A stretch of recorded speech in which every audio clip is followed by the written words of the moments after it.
આ છે અમારા દેલવાડા ગામના સેલિબ્રિટી કહેવાય. અત્યારે સોશિયલ મીડિયામાં ફેસબુક હોય, ઇન્સ્ટાગ્રામ હોય કે યુટ્યુબ હોય, બધી જ જગ્યાએ અમારા મુકેશ ઠાકોરના વિડીયા ધૂમ મચી રહ્યા છે.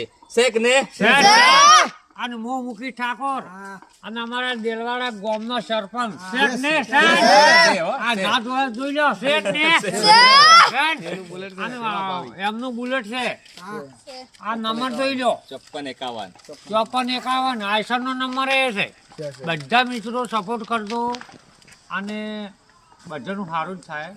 હા શેખ ને આ મારા ગામના મુકેશ ઠાકોર છે ને બહુ મહાન હસ્તી એને બનાવવાના છે. બધા લોકો મારો આ વિડીયો વધુ વધુ શેર કરજો, કોમેન્ટમાં લખજો શેખ ને અને વધુ શેર કરજો, લાઈક કરવાનું ના ભૂલતા. અને આપણે મુકેશ ઠાકોર એટલા બધા હાઇલાઇટ કરવા છે કે એક સમય આવે ને તો મુકેશ ઠાકોર મોટી VIP ગાડી લઈને ફરતા હોય. શેખ ને બસ બહુ જ મહાકાળી